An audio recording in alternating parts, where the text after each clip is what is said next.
Hello everyone, नमस्ते। स्वागत छ हजुरहरूलाई मेरो युट्युब च्यानलमा।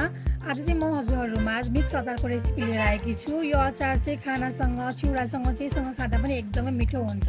यो मिक्स अचार चाहिँ हामीले धेरै तरिकाबाट बनाउन सक्छौँ, तर ती तरिकाहरूमध्ये यो चाहिँ एकदमै बेस्ट तरिका हो। त्यसैले मैले आज यो तरिका हजुरहरूमा सेयर गर्दैछु। आशा छ हजुरहरूलाई मेरो रेसिपी अवश्य पनि मन पर्नेछ। यसको लागि मैले यहाँ बोइल गरेको आलुलाई कट गरेर एउटा सफा भाँडामा राख्दैछु। त्यसै गरी मसिनो गरी काटेको काँक्रो, गाजर, भिजाएको मसिनो केराउ, यसको ठाउँमा ठुलो केराउ पनि राख्न सकिन्छ।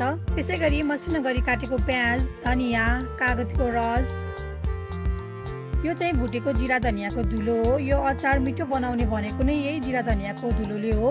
त्यसैले यो चाहिँ हाल्न नछुटाउनु होला हजुरहरूले। त्यसपछि स्वादअनुसार नुन, काश्मिरी चिल्ली पाउडर, यो चाहिँ कलरको लागि हो। थोरै बेसार पनि राख्दैछु र भुटेको सेतो तिल राख्दैछु। अब अन्तिममा तोरीको तेलमा मेथी फुराएर झान्दैछु। यसलाई मजाले झानिसकेपछि अब मजाले मिक्स गर्नुपर्छ। मैले चाहिँ यहाँ स्पुनले मिक्स गरेर देखाउँदैछु, हजुरहरूले आफ्नै हातले मिक्स गर्न सक्नुहुन्छ।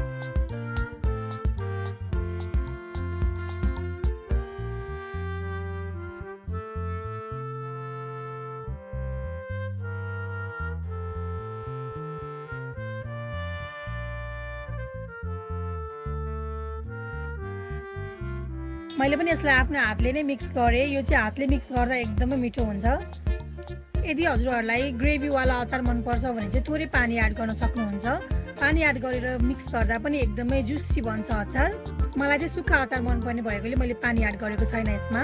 अब हातले केही बेर मिक्स गरिसकेपछि हाम्रो मिक्स अचार चाहिँ बनेर रेडी हुन्छ। यो अचार बनाउन चाहिँ एकदमै सजिलो र छिट्टो पनि छ। त्यसैले हजुरहरूले पनि मेरो रेसिपी फलो गर्न सक्नुहुन्छ। हजुरहरूलाई मेरो मिक्स अचार बनाउने तरिका कस्तो लाग्यो? यदि मेरो भिडियो मन परेको छ भने मेरो भिडियोलाई लाइक, कमेन्ट, सेयर र मेरो च्यानललाई सब्सक्राइब गर्न नबिर्सिनु होला। Thank you for watching.